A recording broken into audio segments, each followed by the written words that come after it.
I'm Jordan Hatfield, and this is Faster Film Critic. Today on the show, we discuss The H8ful Eight with Kolter and H8ful. The H8ful Eight is a 2015 Western whodunit film by Quentin Tarantino. And if you're wondering why his films are so violent, because it's so much fun, Jan. Get with it.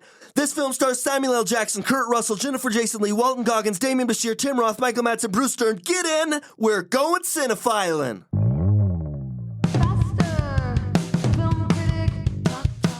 Gentlemen, welcome. Good, sirs. Glad to be here. Yeah, man. How you guys doing? Doing great. Really excited to talk about this movie. Yeah, for sure. Guys, I want to ask, what movie have you seen the most in theaters? Oh, that's going to be an embarrassing answer for me. Chase, you better. I'm not even sure. I'm not a revisit the theater kind of guy. Well, most people aren't. Maybe once or twice, but I've done that with just a few films. I can't remember any of them. But Yeah, man. This is going to be embarrassing. oh so. no, What's your answer? he's gonna say like sir. Trolls or something like that. No, it's more mainstream than that. Trolls 2. Yeah. I saw The H8ful Eight in theaters 6 times. Damn. That is crazy. In theaters 6 times. That is crazy. As you well know, Quentin Tarantino had a road show for this, where he played it in 50 theaters across the nation, and it was all film. So the old-fashioned projectors played on film. My brother and I, they didn't have a showing here in Utah. My brother and I drove to Vegas, and we saw it on opening night, and then we saw it the very next morning. Absolutely incredible. Loved it. Such a great movie experience. We drive home, and then, of course, I have to take my wife to see it. Then I got to take my dad to see it. Then my dad wants his brother to see it, so I go with him. Yeah, I ended up seeing this 6 times in theaters, and you know what? That is crazy, Dude, I loved every single. I would have seen it a 7th. Yeah. I bet. So you got to see the 70 millimeter with the overture and the intermission and all that good stuff. It was so great. So the first time we saw it, flawless, absolutely flawless viewing. The crowd there, I mean, they were true fans. Yeah. The intermission stops and everyone is talking. I mean, rather than just like everyone silently leaving the theater, everyone is turning to each other. What do you think, buddy? What's going on? Who do you think? You know what I mean? Cool. Super cool. Yeah. Super cool. The next day, we had the typical film experience, which is where the projector broke down. So we're watching and halfway through, it just slows to a stop. Yeah. They're back there tinkering, lights come on, right? And they get it fired up. And all of a sudden it starts playing again. Yeah. So I got to experience both the positives and the negatives of film. Loved it. That is so The road cool. show was great. That is so cool. It's all about that I would love to experience, see him do though. that again. Yeah, man. I missed that one. Yeah, I don't know how I missed it being in L.A. at the time, too. I'm sure it was somewhere, but all my friends were seeing it in 70 millimeter, and I was just pouting in a corner somewhere.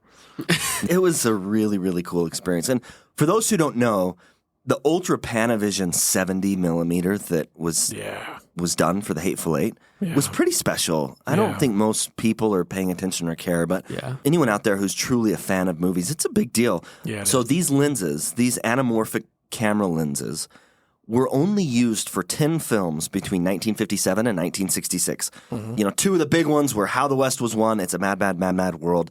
Really cool technology. Creates this anamorphic aspect ratio. Super cool. And then it died. It just kind of disappeared. Well, Robert Richardson, the cinematographer for The H8ful Eight, he's done other movies for Quentin Tarantino. He's also worked with Oliver Stone and Martin Scorsese. I mean, award-winning cinematographer. He brought back this technology specifically for The H8ful Eight. Right. Wow. Dude, and shooting film in that kind of cold is not easy. You know, those are big rigs, big cameras. Oh, it is, man. The big lenses. They're hard to keep clean. They're hard to keep defogged. Yeah, man, that's a feat. So glad he did. Yeah. Because this movie is beautiful.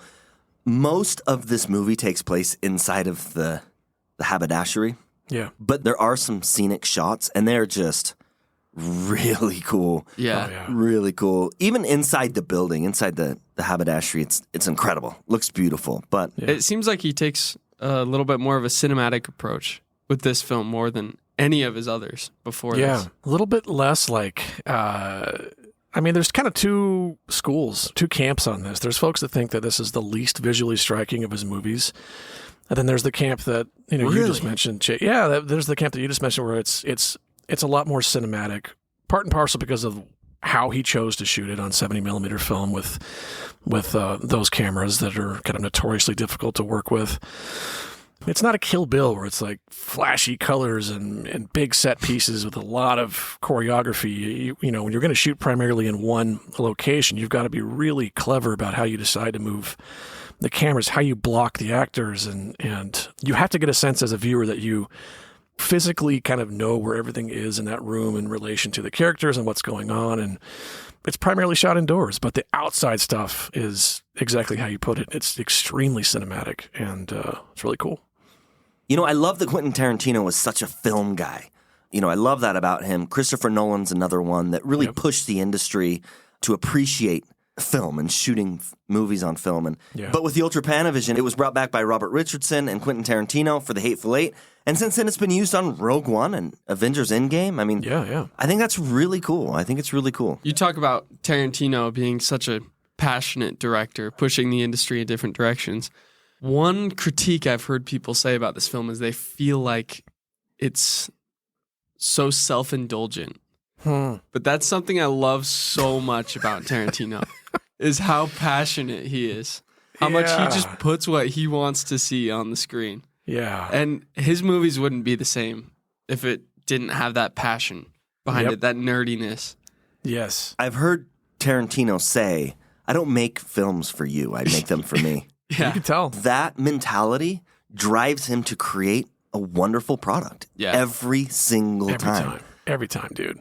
It's hard to talk about Tarantino films and indulgences, and you talk about him being critiqued for that. Yeah, he's critiqued not just for that. He's critiqued for a lot of other issues, race or gender issues, for being like as nerdy as Tarantino comes across in interviews, because he is kind of he's eccentric, for sure. Yeah, he's just kind of quirky and nerdy.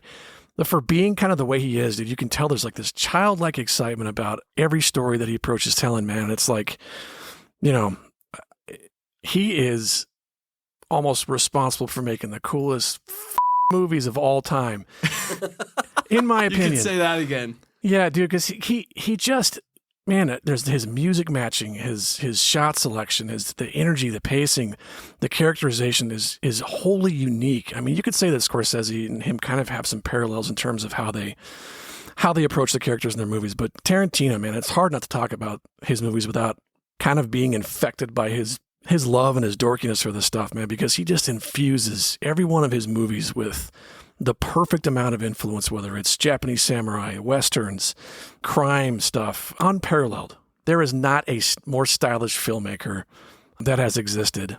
He was put on this earth to make these kinds of movies. Nobody else can do it like him. Amen. I absolutely agree. Couldn't have said it better myself. Relative to this misogynistic accusations and the accusations of racial disrespect, I've never quite understood it. He has women in all of his movies. Some of them take a beating, but the most of them are the ones giving the beating. Yeah. You know, you look at Kill Bill, and she's the one that wins. I mean, she destroys everybody. She's one of the most badass women I've ever seen in movies. Oh, yeah. Yeah, and in Death Proof, it's the same thing. Constantly throughout his movies, he's got these strong women characters, and they're victorious. They're the central characters of the movie that you're rooting for. Yeah. In a film like H8ful Eight, you know, there was a lot of pushback that Jennifer Jason Leigh's character, Daisy Domergue, gets beaten through the whole thing. Sure. And sure, I would highly push back on that makes him misogynistic in context with his entire filmography. And that's a good way to put it. It is within context. You could easily propel the bride in Kill Bill to the level of Ripley and Sarah Connor in terms of capability, characterization, coolness. Yeah, I think like a lot of other things, people kind of glom onto one thing. There's a lot of N-bombs in his movies. There's a lot of crazy violence in his movies. At the end of the day, this is a story about 8 hateful pieces of human trash. I mean, they're all horrible people for the most part. They all have some redeeming qualities about them, but they're all supposed to be just awful people trapped in a cabin together. That's kind of what it's about at the end of the day. The H8ful Eight is probably my favorite Tarantino movie. I know that's really rare. I don't know. I love all of his movies. I mean, pretty much any movie I'm watching at that time, I would say is my favorite. Yeah. But outside of watching a Tarantino film, if you were to ask me, I have to say this film. And what I love so much about it, A, everything that you've mentioned, Right. but B, the dialogue. Yeah. So good. Yeah. The theatrical version is 2 hours and 48 minutes. The extended version, the roadshow version, was over 3 hours. And it just flew by for me. And I was just hanging on every word. The dialogue in this film and the tension that is built between these 8 characters is just so good. Interesting and engaging. I absolutely clung to every word. I loved this movie. And the slow, thoughtful storytelling really highlights the dialogue, unlike any other of his movies. I think he has some of the best dialogue of maybe any writer right now. He's up there. His character development and his dialogue. You can find directors and writers that are on par with, maybe, if you look hard, but you got to look real hard. I don't know that you can find anyone better. Well, it's dialogue mixed with style. What this movie is essentially a stage play. We've talked about it. The majority of the film takes place inside one location. It's kind of blocked like a stage play.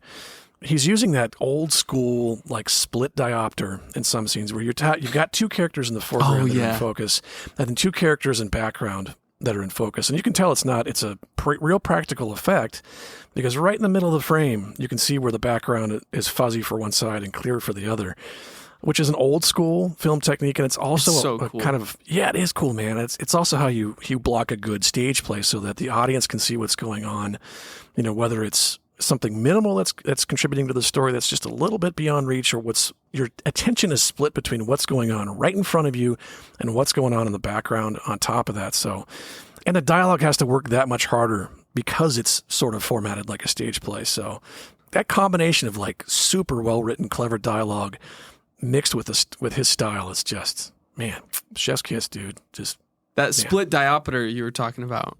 I think he does it a lot of the time kind of to pay homage to Brian De Palma's films. Yes. Brian De Palma used to use that all the time in his films, and he's constantly talked about how influential Brian De Palma was to him, and I think that's just so cool. Anytime I see that in his movies, I think of Brian De Palma.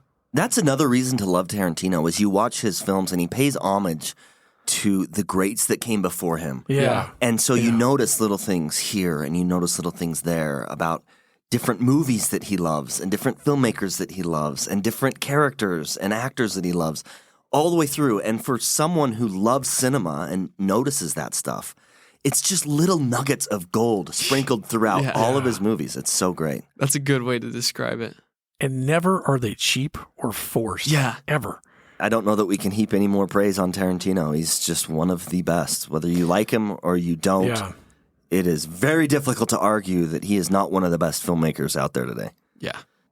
Just the king of cool movies. Yes, absolutely. That's a good title. Can we talk about Jennifer Jason Leigh a little bit in this film? Please, man. Yes. What did you guys think of her performance? Absolutely amazing. Just talking about it, I feel like I can't do it justice because of how good it is. I feel like I can't tell you how good it is, but I also feel like I can't say enough about how good it is. Dude, she oozes kind of this mysterious, evil charisma. She spends the whole movie either covered in her blood or somebody else's blood and brains and muck and bloody vomit. I mean, oh, yeah. I was doing a little bit of research on this, and I know Jennifer Lawrence was considered for this role, and I just can't see that, man. Yeah. There are some roles that you see people play that's like, nope, nobody could have done this better than her.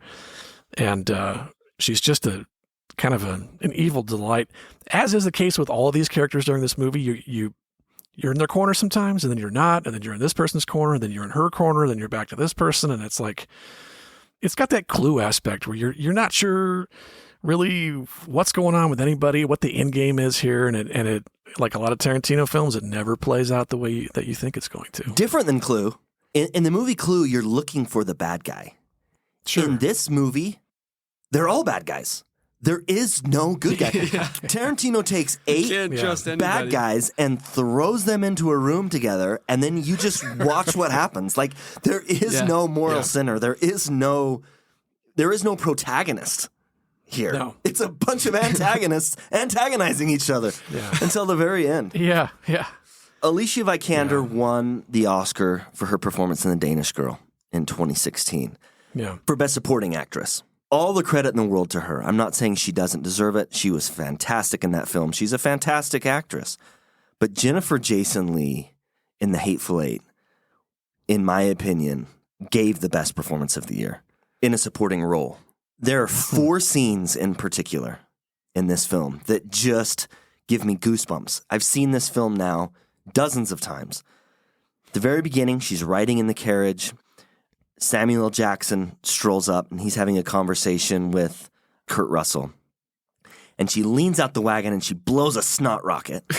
And then she just sticks her head right between the post and the window, you know? Yeah. And she just looks out at Samuel L. Jackson with this smile on her face, and love it. Yeah. The other scene, she's giving John Ruth some lip, and he takes the back of his gun and just whacks her across the head. She kind of looks up, and it zooms in on her face, so it's a close-up of her face, and she leans up, and the blood starts to trickle down one side of her face. Yeah. What is captured in her eyes in that moment is truly magic. I just thought... Yeah, it's so good. She's just got this look of... I don't even know how to describe it. You have to see it. Yeah. You don't necessarily see it as much as you feel it. It's very true. Good point. That's why I'm struggling to describe it.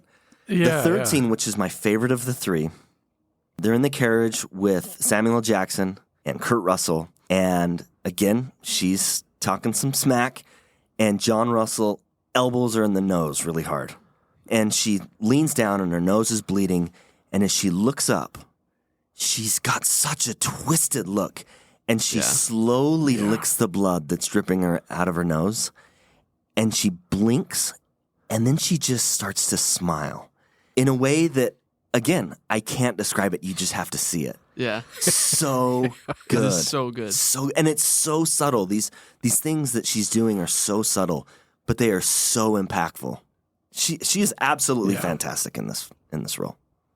Well, it's got to be why, maybe with the exception of her, that Tarantino continues to kind of work with the same ensemble people, because they're, one, I'm sure there's an established rapport and a history he has with these actors, but there's something about that the actors he chooses that there's not a single movie he's done where somebody he's cast as stand out as like, I rather would have seen this person in this role, or this guy didn't quite sell the character. Like, that has never, ever been a problem in any of his movies.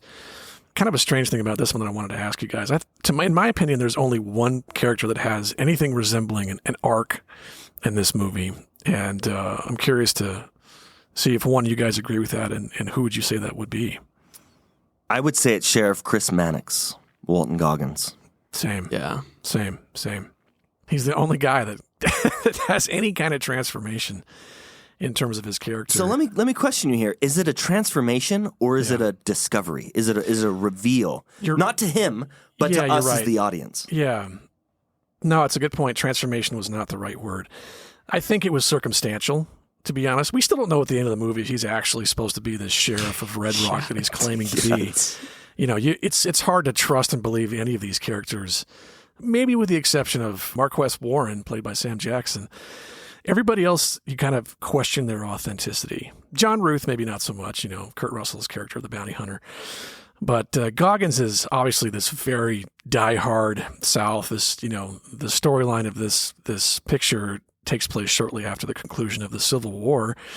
So there's some lingering sentiments. And of course, Sam Jackson has fought for the North, and he's a black dude. So there's this tension that sort of kind of dissolves as these two characters sort of have this codependency towards the movie that changes his perspective a little bit. So you're right, transformation is not the right word, but it's the only thing that kind of resembles anything close to a character arc for any of these people. I would agree with that. What do you guys think of the score? How wonderful is that opening scene? Oh man, so good. Ennio Morricone did the score for this film, and he is he did. A big name in the industry. He did The Man with No Name trilogy, so that's A Fistful of Dollars for a few dollars more, and The Good, the Bad, the Ugly. Yep. He did Once Upon a Time in the West. He did The Thing. Yep. The score in this film is amazing. He won the Oscar for it, and Tarantino said that was the most important award for him in this movie during Oscar season because up until that point, Ennio Morricone had not won an Oscar. It was shortly after The Hateful Eight that Morricone died. And so his only Oscar was for this score in The Hateful Eight. I know that Tarantino was very proud of that, as he should. Wow. Yeah. I mean, that's all I can say about the score. It's so good. Didn't he come out of retirement to do the score for this film? He did. That's right. JC did. Yeah. It's so cool. Yeah. It had been like 3 decades since his last work. Wow. And man, Sergio Leone, David Argento. Yeah, as soon as those opening credits start, and then the title card, the font they use, he doesn't just do rip-offs, and they really, truly are an homage. So, yeah, man, just, again, chef's kiss. Chef's kiss. Beautiful. Yeah. Love the score. Speaking of music, do you know the scene where Domergue, Jennifer Jason Leigh's character, is playing guitar? Yeah, it's such a good scene. Did you know, and I didn't know this, that Jennifer Jason Leigh doesn't play guitar? Tarantino asked her to learn that part and sing that part, and she was incredibly reluctant. She originally turned him down. He was forceful, and she would spend every night on set after filming for that day, she would practice. She's not a guitar player. Damn. Wow. What an amazing piece of music to come from her in this song. Oh, yeah. Yeah. Not just play at the same time, but sing, man. That's no easy feat. It isn't. And she does such a good job. And she captures the essence of this song and really ties it into the movie in such a cool way. Yeah, I love it when John Ruth asks her to play one more verse. Yeah, it's so good. And then she's singing the lyrics, and Ruth just gets pissed off, rips the guitar away from her, and smashes it against the pillar in the cabin and destroys it. By the way, that smashing of the guitar, the production borrowed a genuine Martin from the 1860s, a priceless guitar, right? Because they wanted it to fit the time of the movie. So she's playing this guitar that they had borrowed from the Martin Museum. And they were supposed to swap it out and smash an old one, right? I mean, this is a priceless heirloom, right? Yeah. For whatever reason, Kurt Russell wasn't aware and something happened, but he just kept rolling. And when he smashes that guitar, he is smashing a priceless heirloom. It hurts, but it's so funny. It does. And if you watch that scene, Jennifer Jason Leigh turns and in shock, she's like, oh no. That was her genuine reaction because she knew that was not the guitar they were supposed to smash. Oh, no. Brutal. But how apropos is that for a Tarantino film? Yeah. I know, right? Something about that. Yeah. I kind of love that. I do want to highlight, though, you need to look at Jennifer Jason Leigh's reaction. She is not looking at any characters in the room. She's looking off screen to the crew members like, what just happened? Like full panic. Okay. Oh, man, I didn't know that. I'd heard something about that prop, that it wasn't a prop and it was the real thing being destroyed. Now I got to go back and check that out. Yeah. That's hilarious. Yeah, you catch her real reaction. They've talked about it in numerous interviews. And the museum, without needing to say this, the museum was pissed. And they said they're never going to borrow out any artifacts, any historical pieces to any movie production ever again. It's fair. Yeah. But such a cool scene in the movie. Not to him. What's your favorite part of this film? If you were to highlight one part. Dude, that is such an impossible feat with any Tarantino movie. There's a lot of little scenes I could pick out that I love. But the whole beginning sequence when they're riding up to the haberdashery. Minnie's haberdashery, it's just so good. The introduction of characters, the wittiness, the humor, but also the violence, as you were saying with Jennifer Jason Leigh's character. Yeah. It gives it this kind of heavy feel. It's kind of everything. It's heavy, it's funny, it's witty, it's electric. And it's so good. The whole film is like that, but particularly when these characters are first introduced to each other. And they're all kind of weary. There's this air of distrust. Yeah, exactly. Yeah, there's this air of distrust that kind of floats over the whole thing, and this weird kind of chess game, which, obviously the chessboard being out is in itself a symbol for what's kind of happening here. Jordan, what was your favorite part? Any scene that you point to in this movie, I could say is my favorite. I mean, I love this movie all the way through. However, right after the intermission, Tarantino comes on and he's narrating. And he's explaining what happened during that 15 minutes. I didn't know that was him. Yeah, that's Tarantino narrating it. Oh, okay. Super cool. And he's narrating what's happened for the 15 minutes that we've left our characters. By the way, the intermission on the roadshow is 15 minutes, so it just felt so perfect. Because you come back in and he's like, while you've been out on intermission, this is what's been going on. Yeah. And let me bring you up to speed. Okay. That is such a cool touch. I know, it is rad. It is cool. And he's explaining what's happened while we've been away from the characters, and he's talking about how someone poisoned the coffee. And at the very end, he says, and that's why this chapter is called Domergue's Got a Secret. That scene right there, that narration in context of what has been going on. That's a good pick right there. Gives me chills every time. I've seen this film dozens of times, and its power has never worn off. That scene every single time puts a smile on my face and goosebumps on my arms. I absolutely love that scene. I'd seen this several times before when I watched it last night. And that scene came on, I thought, that's odd. I don't remember this. I don't remember that little spot of narration. And as soon as it started, I thought, was there narration in any other part of this movie, or just... Because when you watch it at home, there is no intermission. So it makes sense that would be in the presentation that you saw. And then he's so measured in that narration. It's not like his normal kind of speaking cadence. So that's why I had no idea it was him. That's nuts. Yeah. I don't know why I like this part so much. It's towards the end of the film when Mannix and Warren are both wounded. They're kind of sitting on this bed, and they know there's people, or they know there's somebody hiding under the floorboards. And it's a character named Jody, played by Channing Tatum, who is leader of the gang, the Jody Domingue gang. Jody Domingue, and it's her brother, and they're there to rescue her from being hung by the hangman John Ruth. And Sam Jackson and Mannix both have their guns trained on this floor hatch, and they, come on up and put your hands up and toss your gun out, and we know you got more than one gun, toss that one out too. And the hands slowly start, coming up out of the Wait, you're missing the best part. Oh, I only got one gun. Well, then you better shit out a gun here in the next 2 seconds. I'm going to kill your sister. Boom, there comes the second gun. Yeah. The second pistol comes flying out of the hole.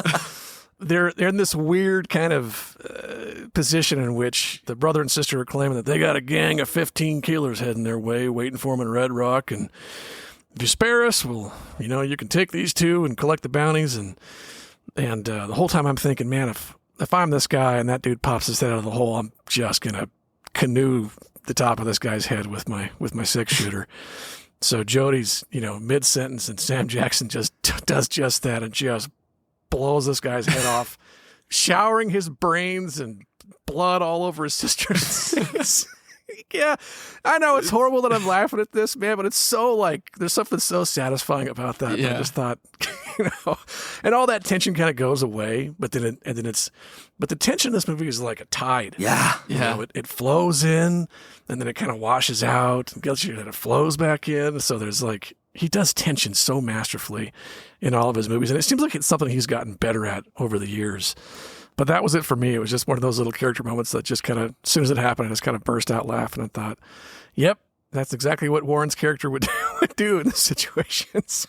Gosh, I love this movie. I just saw it last night, and I would watch it again tonight. Yeah. I did too. I love this movie so much. I described this movie, if Agatha Christie and Wes Craven had a one-night stand in late 1800s Western Wyoming, the child that would come from that night would be the H8ful Eight. You know what I mean? It's this Western whodunit film, but there are aspects of horror, particularly there at the end, that are just, sure. I mean, some of the scenery, it's almost like Carrie, right? At the end with Daisy Domergue just head to toe covered in blood, caked. Her front teeth knocked out, and yet she's just looking at Walton Goggins and just grinning. It's so good. Such good filmmaking. Love this movie. Yeah, there are moments that the score suggests it's a horror movie as well. Absolutely. Yeah, it kind of bounces back between these traditional kind of Western movie motifs and this kind of horror essence to it that I don't think you could say that there's a single scene or moment that's ever wasted in any of Tarantino's films. Not a one, man. I agree with that 100%. You know, I keep hearing about these extended editions that he's got, like a 4-hour cut of Once Upon a Time in Hollywood and an additional 30-minute cut of Django Unchained. And it's like, I want this so bad. All of his movies are long. H8ful Eight, again, the extended version was 3 hours. I would take another hour. I would take another 2 hours. I would go to the theater and sit there for 5 hours. I mean, he is so good at everything he does. Yeah. Masterful filmmaker. We've said this multiple times now, but anything else you guys want to add? Dude, I was just happy that a filmmaker had actually heard of Wyoming, Quentin Tarantino. So, you know, even though I know the movie was shot in Colorado somewhere, which is close enough. Shot in Telluride. Close enough. Close enough. I think we've all seen movies, especially these days, where they've got that fake cold breath, the CGI steam coming out of people's mouths. None of that in this, man. You can tell when it's real. So they were probably freezing all these people out in this cabin, too, to give them that effect, and just why this movie is awesome to watch in the middle of the wintertime. These are the kinds of movies that were made to be in the cinema. It's just every single thing about it. The music, the characters, the writing, the way they shoot it, the style. It's, man, dude is unparalleled. Let's go ahead and rate this film. Easy. You know, I got to give it 5 stars. It's so good. It is so good. 5, easy, done. I would say that of any of Tarantino's movies. They are just so unique in their storytelling. The dude is a master, hands down. That's it. I'm done. Not only is this one of my favorite Tarantino films, but it's one of my favorite films of all time. I would put this film top 3 all time. Absolutely love it. 5 stars.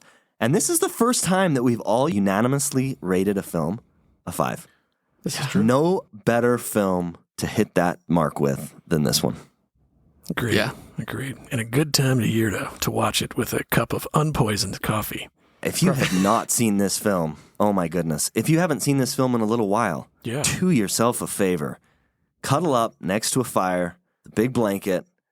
And some stew. Give the H8ful Eight a watch.